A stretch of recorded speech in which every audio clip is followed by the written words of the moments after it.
El Señor es bueno, hermanos. El Señor es infinitamente bueno.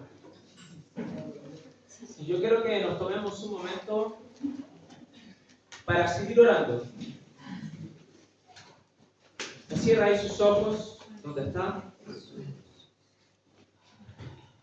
Y le vamos a dar gracias al Señor.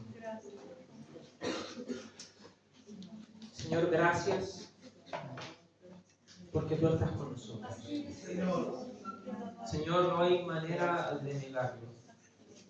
Tú estás con nosotros, Señor, en cada situación de nuestra vida, en cada etapa, en cada área de nuestro corazón. Tú estás con nosotros, con un amor inexplicable, con un amor inquebrantable, con un amor que nos fortalece, que nos cuida, que nos levanta y que nos limpia.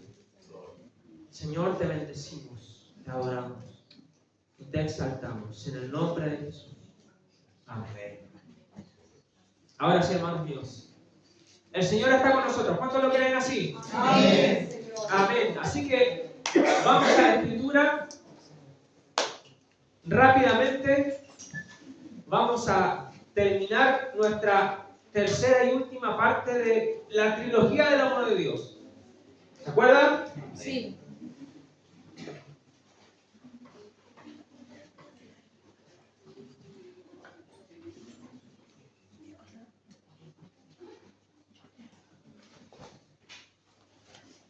Le pido ayuda al Señor que pueda expresar, a pesar de mi torpeza, expresar lo que Él quiere decir a cada uno de nosotros en este día.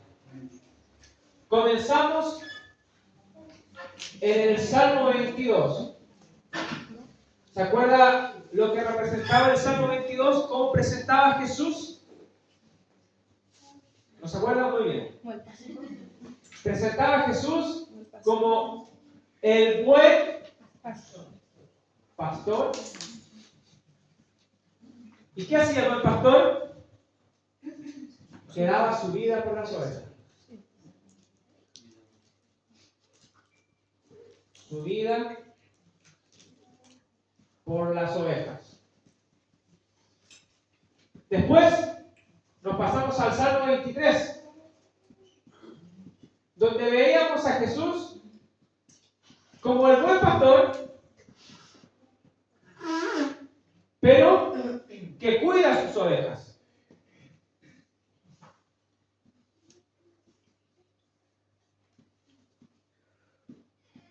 Él es el pastor de los pastores. Lo veíamos en el Salmo 23. Y ahora vamos a ver en el Salmo 24, en nuestra tercera parte. ¿Y saben cómo lo vamos a ver en el Salmo 24 a Jesús?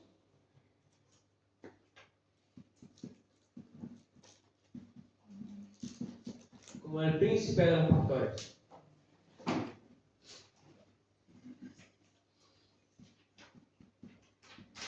Que regresa.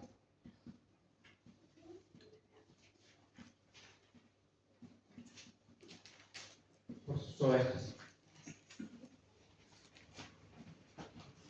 Que regresa por su iglesia. Amén. Y yo quiero que usted se dé cuenta cuando el Señor afirma que el Señor es el que es, ¿no es cierto? Dice, yo soy el que era, el que es y el que ha de venir. Jesús ya hizo el sacrificio por nosotros. Jesús sigue actuando por nosotros. Y Él seguirá actuando por nosotros. Amén. Y sin más preámbulos, hermanos amados, vamos a ir al Salmo 24, versículo 1. ¿Cuántos lo tienen ya? Salmo 24, versículo 1. Vamos a comenzar por este verso. que dice, de Jehová es la tierra y su plenitud. El mundo, si seguimos el mundo y los que en él habitan. Porque él la fundó sobre los mares y la firmó sobre los ríos. Había un hermano antiguamente que se llamaba el hermano Pedro que cantaba rancheras. Y este salmo fue el primero que me aprendí porque lo cantaba textualmente. Y siempre me recuerdo de él. La otra vez puse las canciones del hermano Pedro. No sé si se acuerdan lo más antiguo. Cantaba una canción que decía El borracho y cantinero.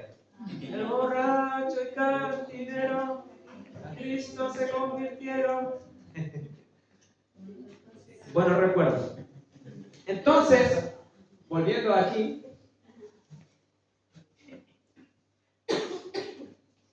el Señor nos da una trilogía de su amor que podemos ver en los Salmos.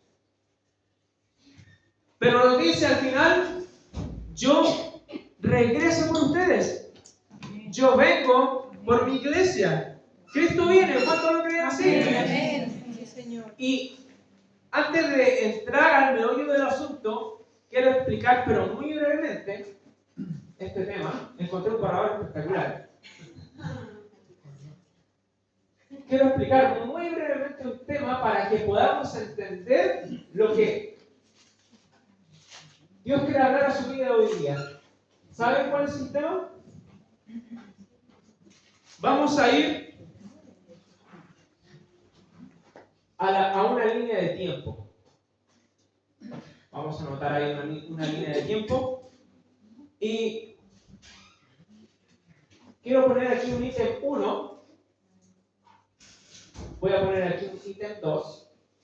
No voy a ahondar en el tema, simplemente voy a marcarlos por arriba. Aquí tenemos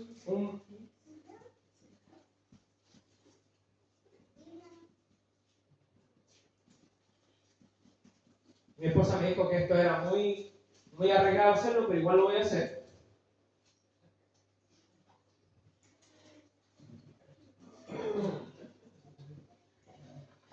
¿Pueden leer lo que dice ahí, no es cierto? Sí. El número 1 todavía no lo voy a anotar porque nos vamos a centrar en esto.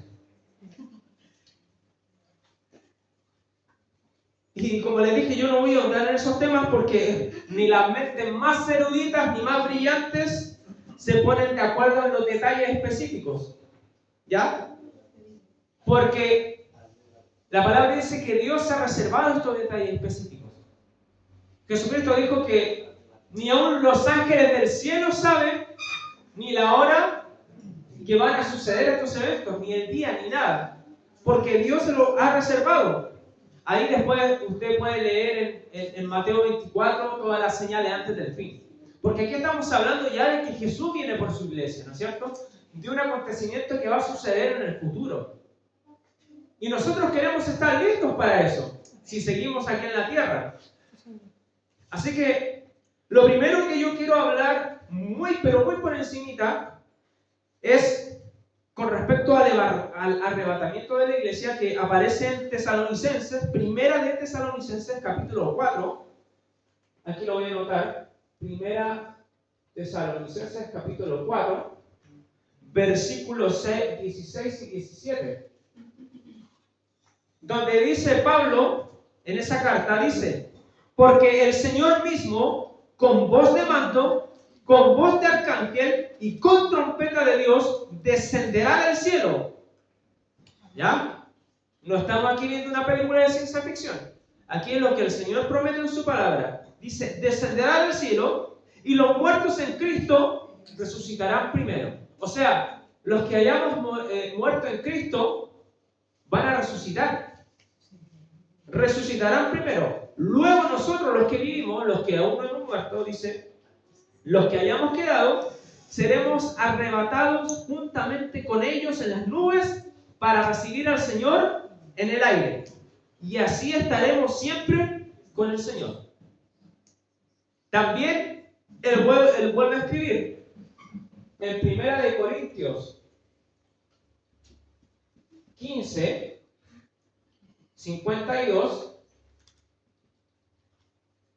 él dice, en un momento, en un abrir y cerrar de ojos, a la final trompeta, porque se tocará la trompeta, y los muertos serán resucitados incorruptibles, y nosotros seremos transformados.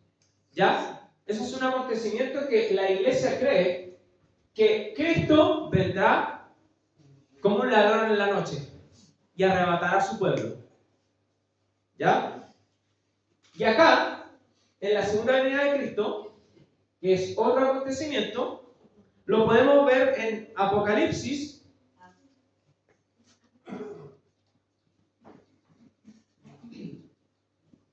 capítulo 19, verso 14,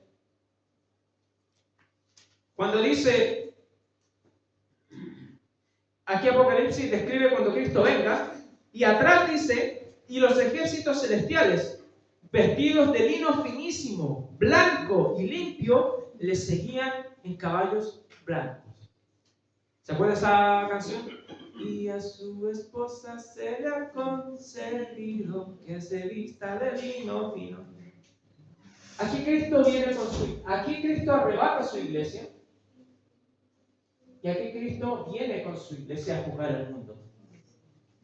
O sea, la Escritura nos habla de que Cristo arrebatará a su iglesia antes del juicio de Dios al mundo.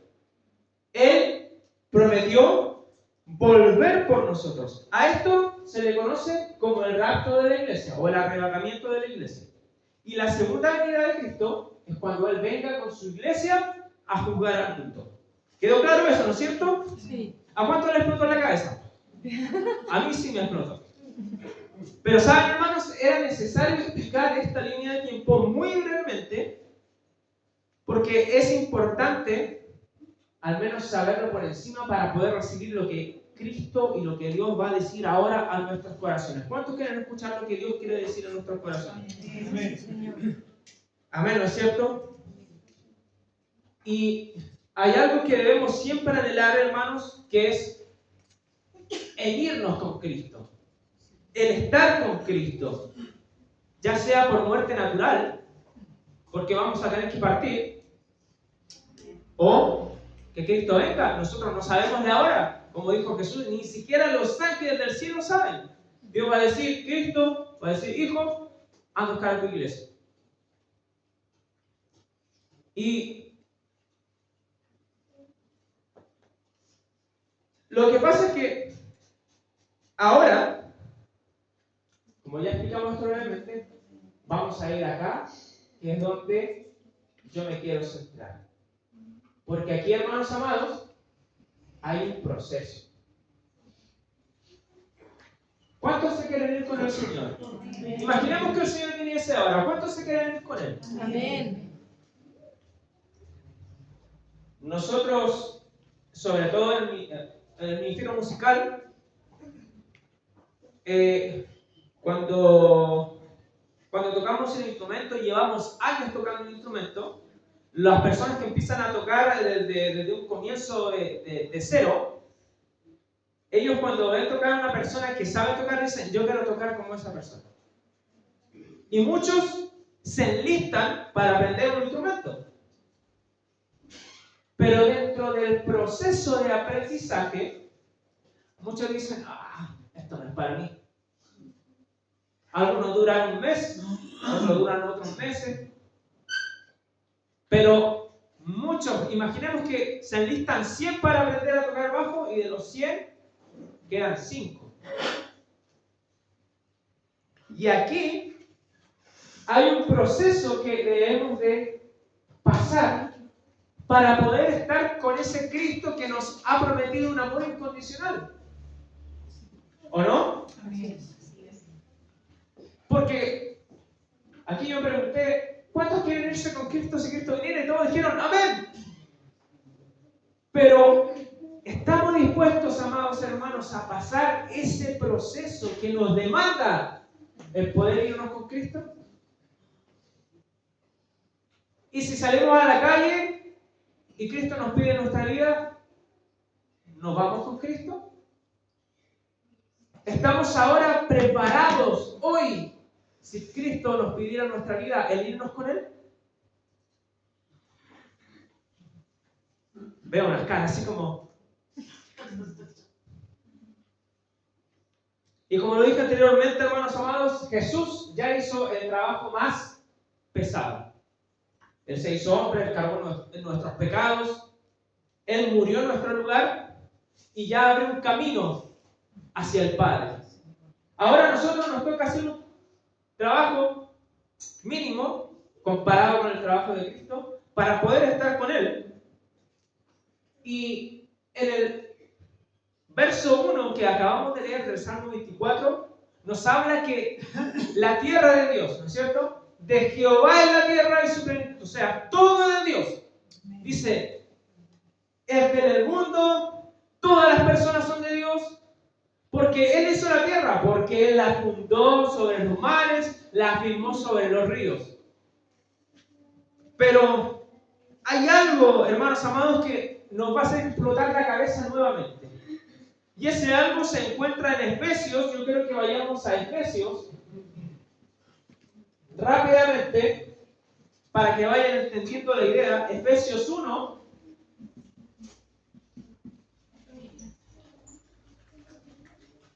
Capítulo 3, verso 5. En la semana estábamos en una capacitación que da la iglesia. El pastor hablaba acerca de la salvación. Yo le decía a mi esposa, el pastor está diciendo lo que quiero predicar el día domingo. Me está delatando. Si es así, yo decía, qué bueno que lo esté diciendo porque eso me confirma más de que es la palabra que Dios quiere repartir a su iglesia el día de hoy. Efesios 1, verso 3 y 5. ¿Cuánto lo tienen? Amén. Dice lo siguiente. Bendito sea el Dios y el Padre de nuestro Señor Jesucristo, que nos bendijo con toda bendición espiritual en los lugares celestiales en Cristo, según nos escogió en Él antes de la fundación del mundo, para que fuésemos santos y sin mancha delante de Él, en amor, habiéndonos predestinado para ser adoptados hijos suyos por medio de Jesucristo, según el puro afecto de su voluntad. Hermanos, antes de que el salmista escribiera de Jehová en la tierra y su plenitud, del mundo y los que en él habitan, porque él la formó, la hizo, antes de que Dios hiciera el mundo, Dios ya te había escogido. Sí, Señor. Antes de que Dios hiciera todas las cosas, Dios ya te había escogido. Sí, Señor. Y eso nos revienta, porque hoy en día se está hablando y se están dando muchos mensajes motivacionales de que Dios te escogió para conquistar naciones, Dios te escogió para conducir un Mercedes, Dios te escogió para tener bienes y un montón de otras cosas. Pero aquí la palabra nos dice que Dios nos escogió para una cosa. ¿Saben para qué? Para ser santos. Para ser santos y sin mancha delante de Él. Para ser adoptados como hijos por medio de Jesucristo. Dios te escogió, Dios me escogió para ser santo, para ser puro, para ser sin mancha por medio de Jesucristo. Y saben, hermanos, no es que Dios nos haya escogido arbitrariamente, diga, ya, a ver, Capenán, tú saliste tú, ya, tú sí, tú no, tú sí, tú no. No es que Dios nos haya escogido arbitrariamente, sino que Él ya nos conocía con una manera que no se puede explicar. Por ejemplo, nosotros los padres tenemos una capacidad, un sexto sentido. ¿Ah? A veces cuando mi hija se acerca, papá, ¿quieres linda, papá? Yo le digo, sigue. Papá, te ves súper bien con eso que te pusiste. Ya, ¿qué quieres? Nosotros como padres humanos tenemos una capacidad de conocer a nuestros hijos, de saber cómo ellos van a actuar, de saber qué es lo que quieren. ¿Y saben? A eso se le llama la presciencia de Dios. Lo voy a anotar aquí.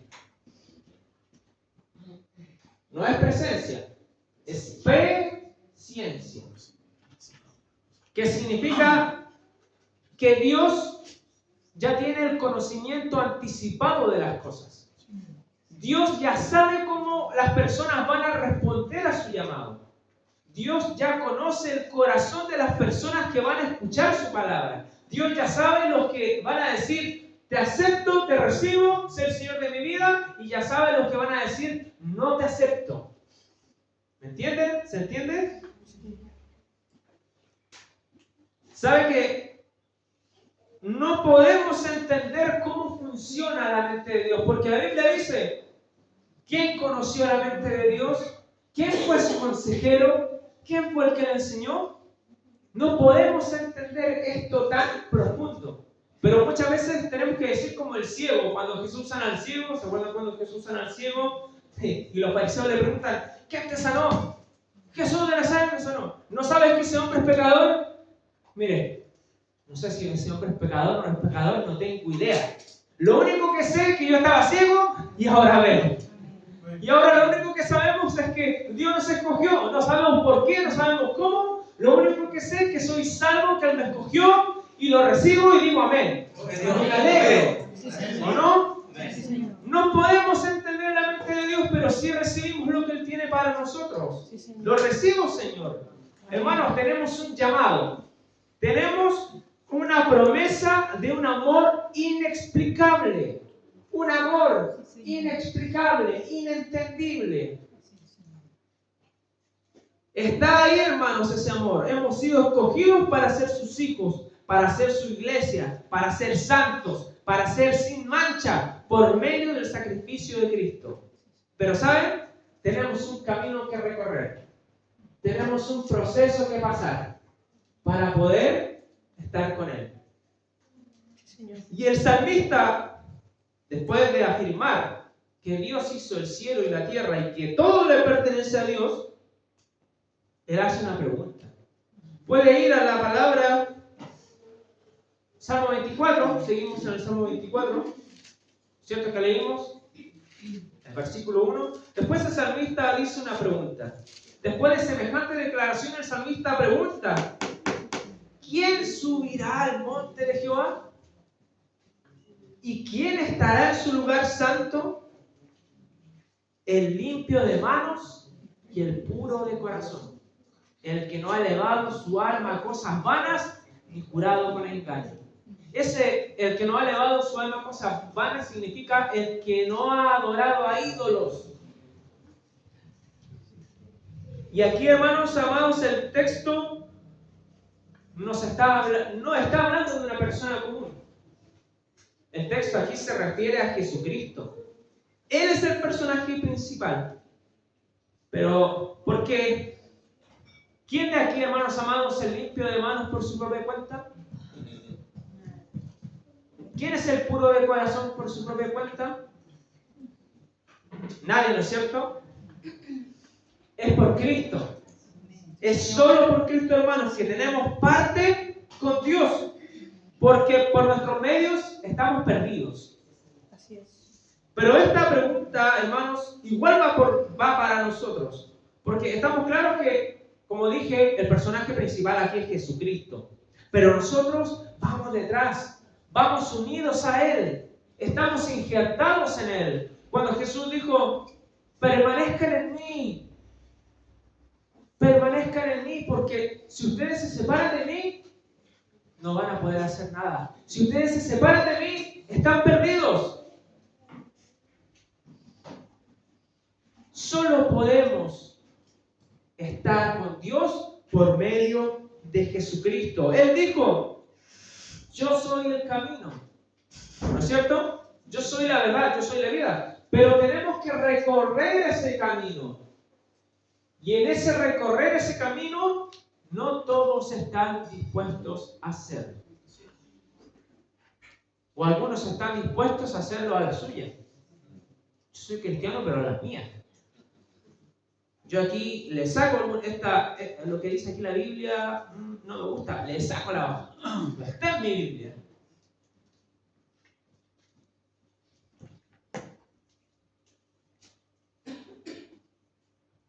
Cristo, hermanos, es el camino y en nosotros está la responsabilidad de vivir una vida que honre a Dios con todo nuestro ser.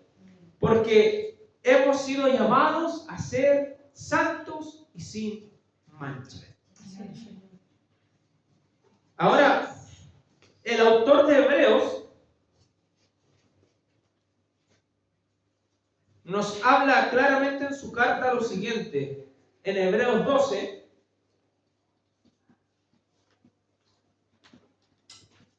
en el versículo 13 y 14, él dice, por lo cual, levantad las manos caídas y las rodillas paralizadas. Levantad las manos caídas y las rodillas paralizadas. Imagínense que va por un camino. Estoy recorriendo el camino de Cristo y de repente pasa algo que impacta tu vida. Voy corriendo, voy hablando. Nos quedamos ahí, estancados muchas veces. ¿Pasó algo? Yo dije que iba a ser digno de estar con Dios por medio de Cristo. Yo dije que me comprometí, pero de repente pasó algo y me quedé ahí. Pero el Señor dice, levanten las manos caídas y las rodillas paralizadas y hagan sendas derechas. Hagan sendas derechas para vuestros pies, para que el cojo no se salga del camino, sino que sea sanado. Seguid la paz con todos y la santidad, sin la cual nadie verá al Señor. Santidad, hermanos amados. Hermanos, un cristiano no puede vivir una doble vida. Yo no puedo intentar ser cristiano solo los días domingos.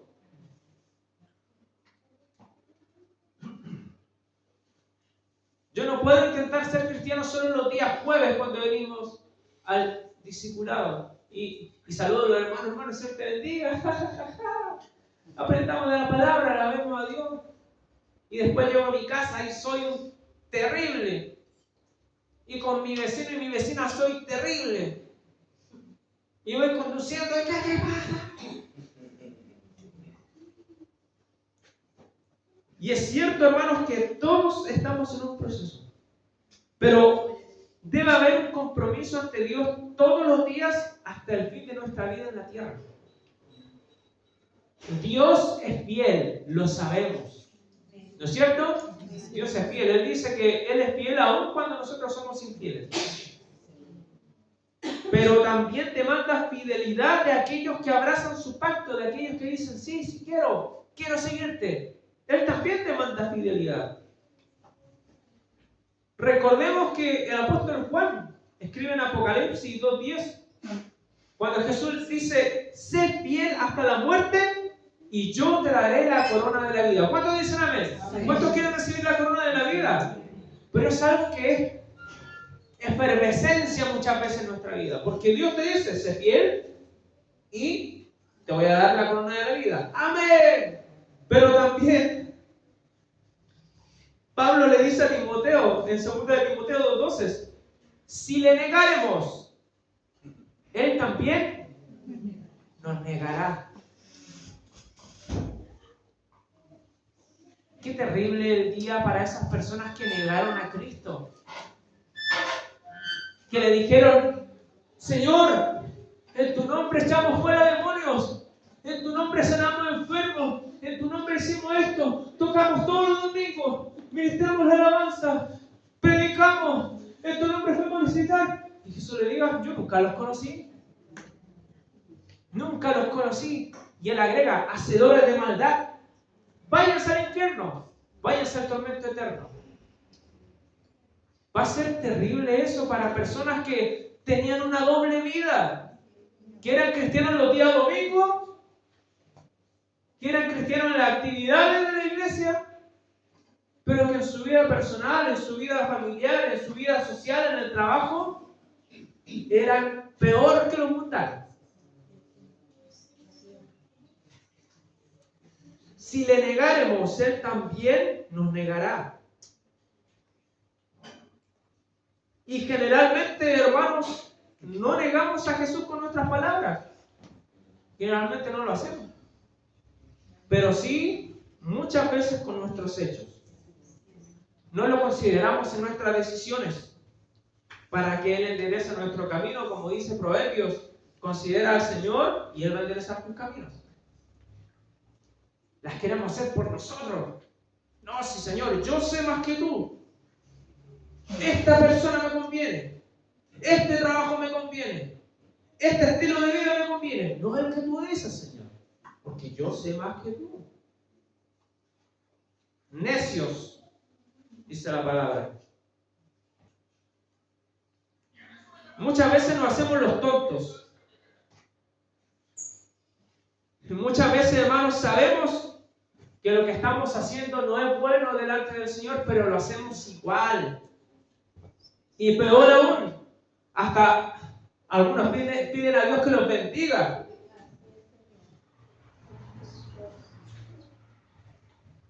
Hermanos, no descuidemos, no menospreciemos esta salvación tan grande que Él nos ha prometido. No tiremos por la borda este amor tan grande que Él nos ha dado y ofrecido a través de su Hijo. En la predicación anterior pudimos ver que Cristo es invalorable. Si pusiéramos todo lo creado en una balanza, todos los hombres, absolutamente todo, y pusiéramos a Cristo en el otro lado de la balanza, Cristo pesa más, porque Él es invalorable. No menospreciemos ese amor tan grande que nos ha dado el Señor. ¿Se acuerdan cuando Jesús dijo en Mateo 18, versos 8 y 9?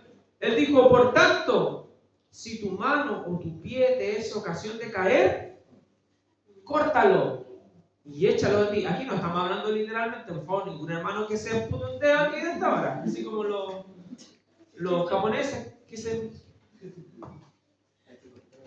Él dice, si tu mano o tu pie te es ocasión de caer, córtalo y échalo de ti. Mejor te es entrar en la vida cojo o manco que teniendo dos manos o dos pies y ser echado en el fuego eterno. Si tu ojo te es ocasión de caer, sácalo y échalo de ti. Mejor te es entrar con un solo ojo en la vida que teniendo dos ojos y ser echado en el infierno de fuego. Aquí Jesucristo no se está hablando literal, nos está hablando de radicalidad. Si hay algo que a mí me cuesta, sácatelo de una. No tientes al enemigo. Es que, bueno, así como Eva, oye, sí, que es linda la manzanita, por decir la manzana, porque nadie sabe qué fruta era. Oye, sí. Oh, y nos acercamos. Oh, la manzanita, qué linda, ¿no? Puede estar ahí nomás. Aquí está la manzanita, aquí estoy yo. Si estamos cerca, no me va a pasar nada. Y de repente nos vamos a acercar, hasta que no tenemos idea, porque ya la tenemos en la boca. No tentemos, no tratemos de jugar con el pecado. Sácatelo de una. Y yo lo puedo decir aquí y se ve fácil, pero no es tan fácil. Y eso lo entiende. Y por eso tenemos al buen pastor que nos cuide y nos ayuda. Y nos levanta y nos consuela. Porque caemos. Todos aquí caemos. músicos o las personas que están predicando, las personas que están liderando, no se trata de que sean más santas que los demás.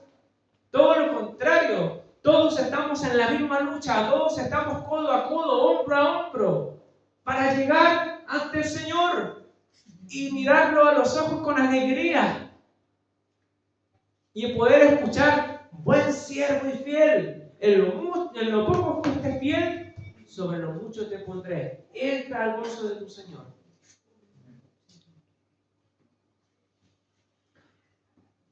Hermanos, si hay algo que te está haciendo tropezar, hay que sacarlo. ¿Hay algo que te está haciendo tropezar? Solo tú lo sabes. ¿Hay algo que te está haciendo caer y apartarte del camino? ¿Hay algo que tenemos que arreglar en nuestra vida? Como dice la palabra, debemos despojarnos de toda contaminación e inmundicia. Así que, amados, puesto que tenemos tales promesas, limpiémonos de toda contaminación de carne y de espíritu, perfeccionando la santidad en el temor de Dios. 2 Corintios 7:1, lo voy a anotar acá.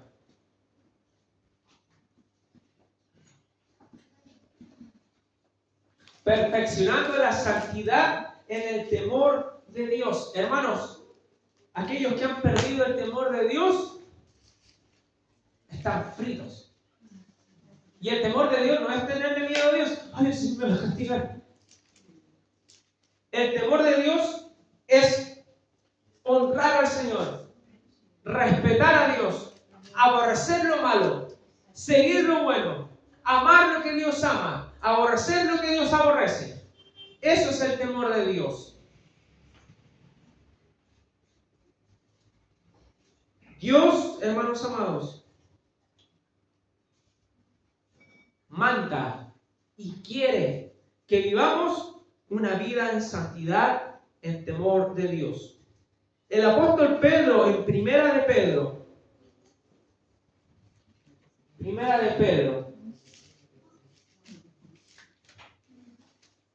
capítulo 1, verso 14 y 15.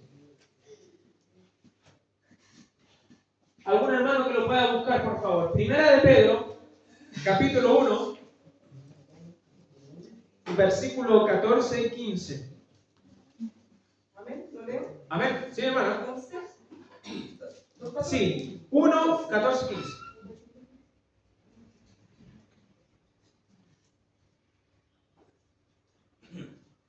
en el nombre de nuestro Señor Jesucristo, amén. Amén. Como hijos obedientes, no os conforméis a los deseos que antes teníais, estando en vuestra ignorancia, sino como aquel que os llamó es santo, sed también vosotros santos en toda vuestra manera de vivir. Y siga con el 16, por favor, hermano. Porque escrito está: sed santos, porque yo soy santo. Amén. Amén. Sed santos, porque yo soy santo. ¿Quién subirá al monte de Jehová? ¿Y quién estará en ese lugar santo? ¿Cierto? El limpio de manos y puro de corazón, el que no ha elevado su alma a cosas vanas y jurado con engaño. La Biblia, hermanos amados, es tajante. Sin santidad nadie verá al Señor. Así de simple. La Biblia no tiene medias tintas. O eres frío o caliente. Porque, ¿saben lo que les pasa a los tibios? No podemos estar en el medio coqueteando con el pecado y jugando a ser cristiano. Coqueteamos con el pecado y inventamos un pasito de baile. No podemos.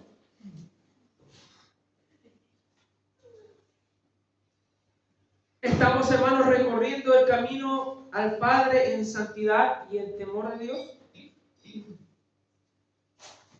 Este proceso,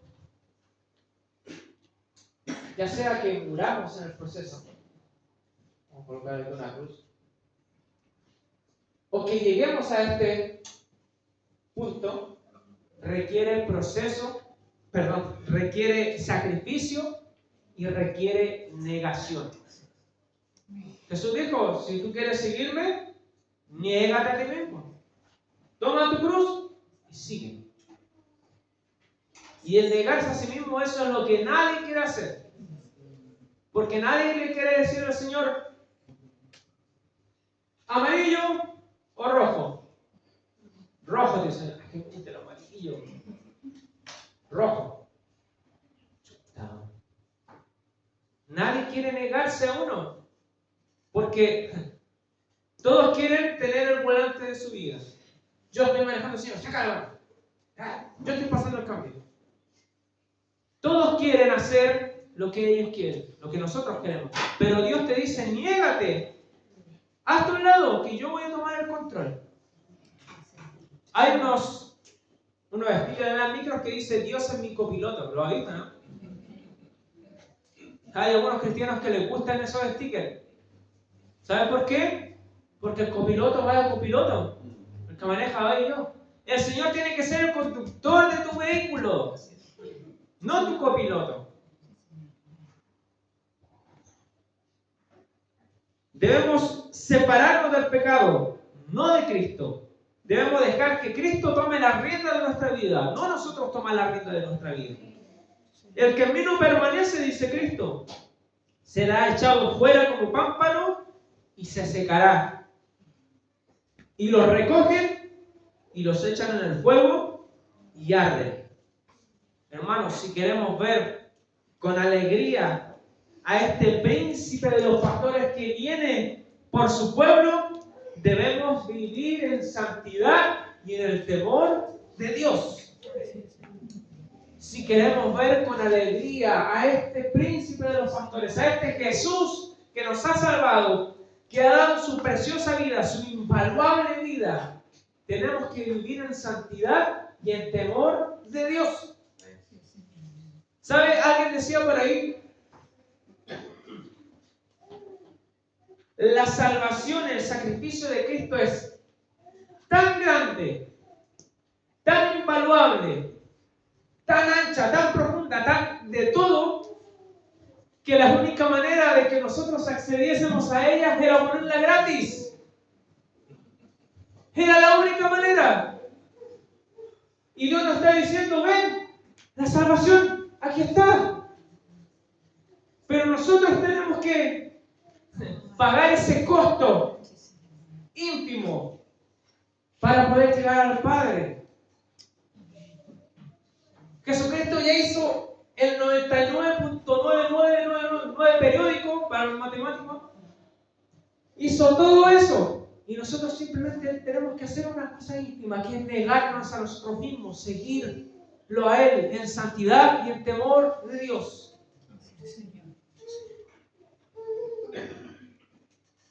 Hermanos, si tú pecas y no te duele en tu interior, entonces tú no has nacido de nuevo. Así de simple. Si tú pecas y sabes que estás haciendo lo desagradable ante los ojos de Dios, pero igual lo haces y igual lo disfrutas, no vas a tener un buen fin. El día que llegue aquí o acá, solo va a haber lamento y lloro. Yo quiero que vayamos a 2 de Pedro, capítulo 2, versos 20-22.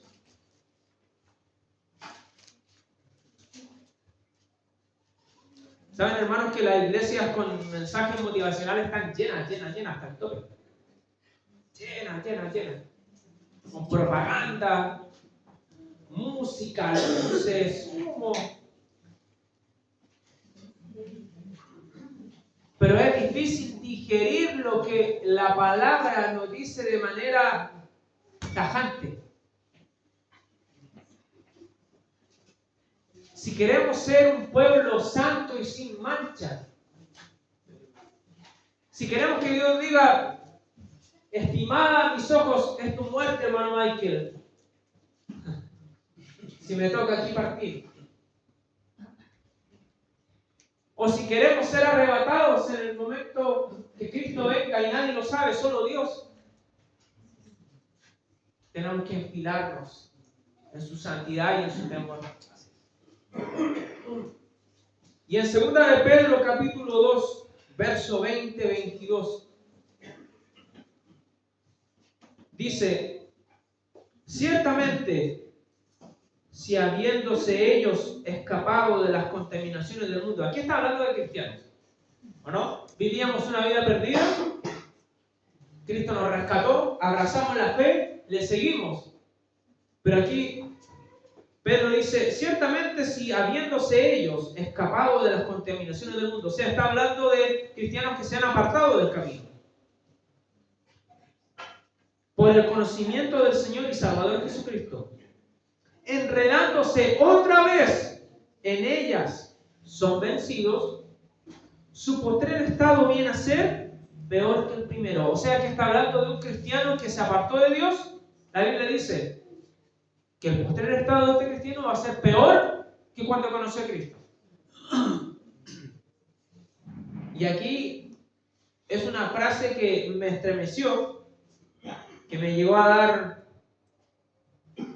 escalofríos, porque dice en el verso 21: porque mejor les hubiera sido no haber conocido el camino de la justicia, que después de haberlo conocido, volverse atrás del santo mandamiento que les fue dado.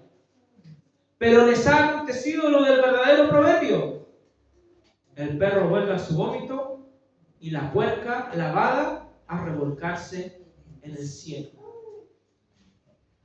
Mejor es no haberme conocido, dice a veces el Señor, aquellos que se han apartado.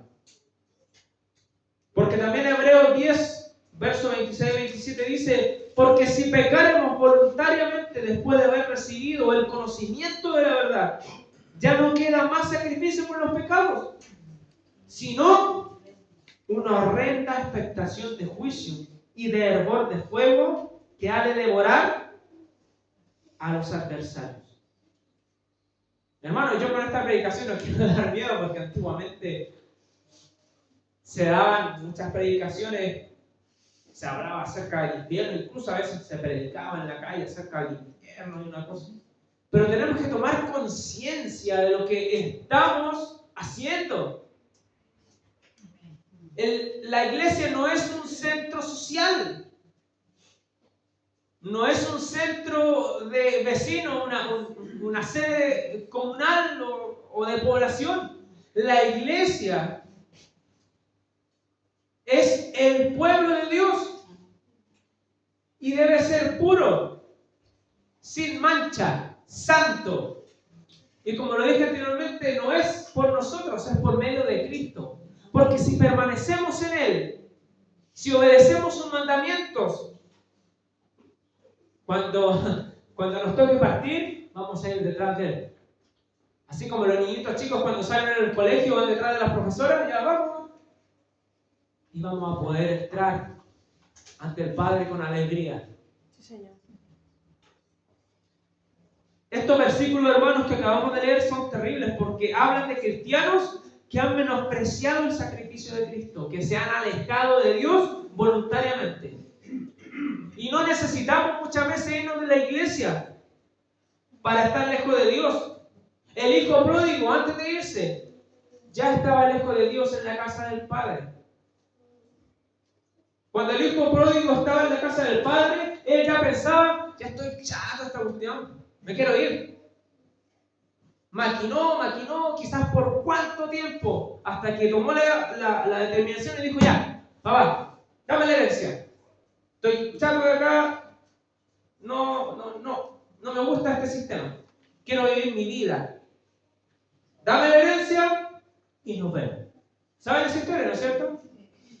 El hijo pródigo ya estaba lejos de Dios, estando en la casa del Padre. Simplemente cuando salió, ejecutó lo que ya era una muerte anunciada. Y hermanos amados, ¿cómo está nuestro corazón con Dios? Estando aquí en la casa del Padre, ¿estamos viviendo cerca de Él o estamos lejos de Él? Dentro de todo lo que he hablado, ¿sabes lo maravilloso de todo esto? A lo mejor dirán, "Ay, hermano, ay, que, o sea, me ha hablado del infierno, pero por todos lados, ¿cómo va a ser lo maravilloso? ¿Sabes lo maravilloso de esto? Es que Dios te trajo aquí para decirte que te ama. Y no quiere una expectación de juicio para nuestras vidas. Él quiere estar contigo, ya sea que venga ahora o que tengamos que partir de esta tierra y podamos entrar a su monte santo detrás de Jesucristo. Somos privilegiados. Recién cantábamos que su amor era sin condición. Él nos ama, nos acepta tal y como somos, pero nosotros tenemos que cambiar. A lo mejor voy a decir algo controversial, pero no me tire piedra. Dios nos ama, pero no nos ama tal y como somos. Él nos acepta tal y como somos. Porque si nos amara tal y como somos, hasta el asesino más grande entraría en el reino de los cielos. Es que yo te amo, eres el asesino más grande, pero te amo tal y como eres. No, hermano. Dios te acepta tal y como eres, pero tienes que cambiar. Tienes que dejar de robar, tienes que dejar de adulterar, tienes que dejar de fornicar, tienes que dejar de hacer las cosas que el mundo hace y se regocija y se revuelca en ella. Sí, Señor. Tienes que ser santo. Tienes que ser sin mancha. Dios te acepta, pero tenemos que cambiar. ¿Se entiende la idea? Sí. La palabra dice que Dios está airado todos los días con el pecador. Hay canciones que a veces antiguas que hablan de que Dios ama al pecador. Hermano, la Biblia dice que Dios está airado todos los días contra el pecador. Todos los días. Su amor es para con su pueblo. Y para todo aquel que viene a Él, dice Jesús, yo no le echo fuera. Yo no le echo fuera. Yo te acepto tal como eres, dice Dios. Pero debe haber un cambio en ti. ¿Se imagina que yo me casara con una mujer que me engaña todos los días? Sería absurdo. ¿O no? ¿A alguien le gustaría casarse con un hombre o una mujer que le engañase siempre? Dios no quiere eso. Dios quiere una esposa fiel, sin mancha, sin arruga.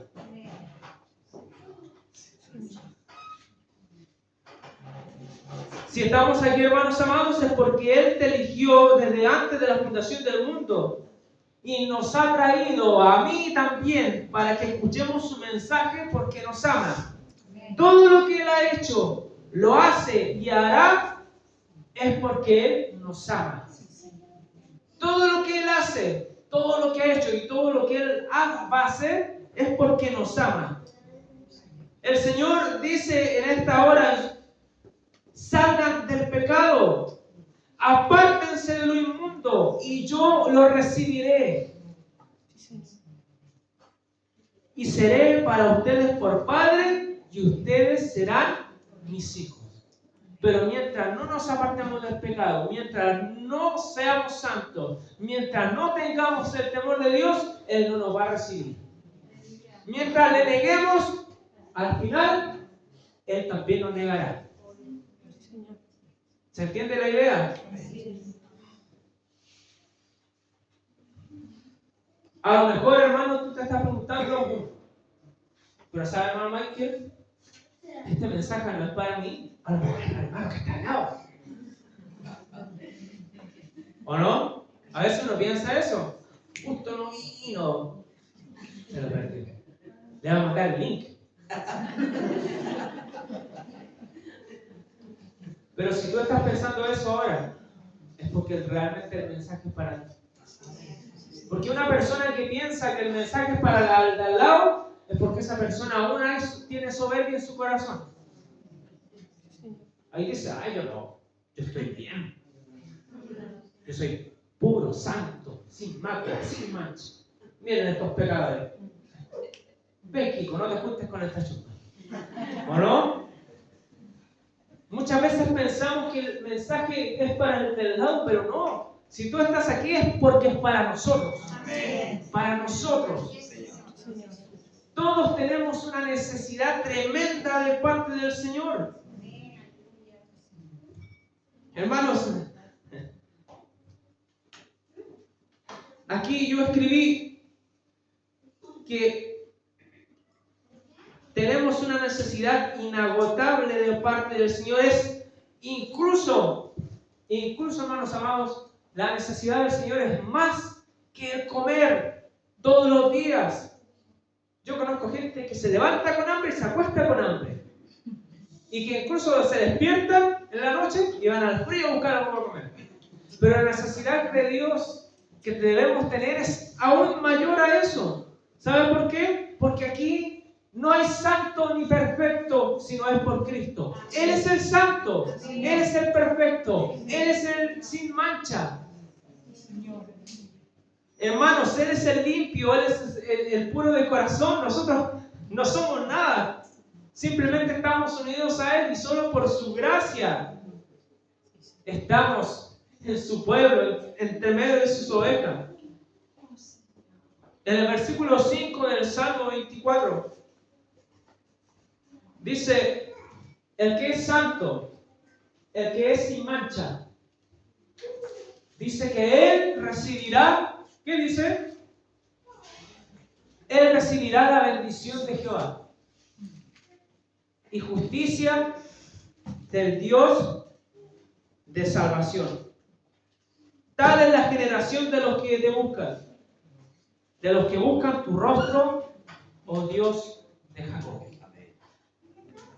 Sí, Señor, queremos ser esa generación que te busca, que te anhela, que aborrece el pecado, que te teme. Y hermanos, hoy es el tiempo para arrepentirnos de nuestros pecados. Hoy es el tiempo para humillarnos. Si no somos un pueblo que no se sabe humillar ante Dios, entonces estamos perdidos. La soberbia nos ha consumido. ¿Qué pide el Señor de nosotros?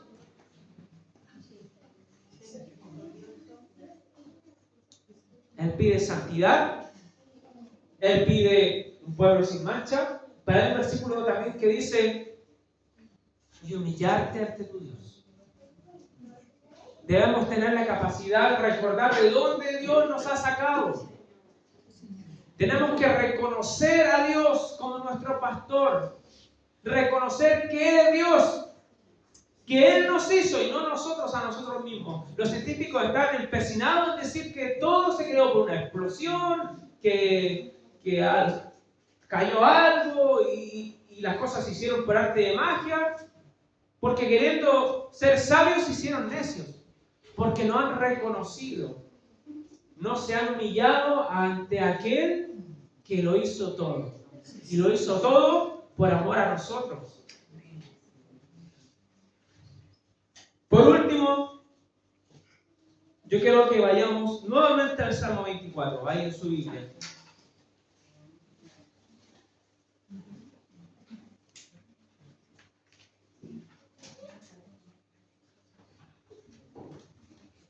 Cuando lo tenga, puede decir amén. Amén.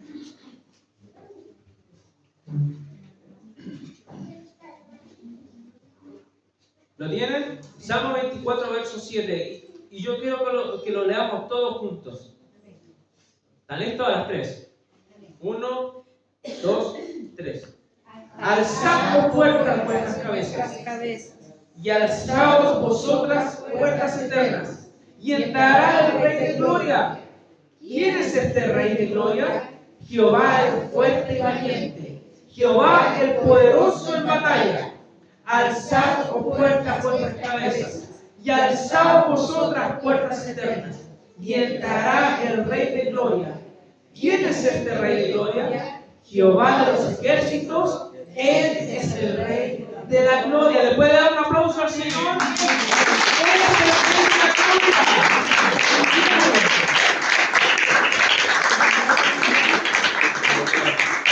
Viene por una iglesia sin mancha.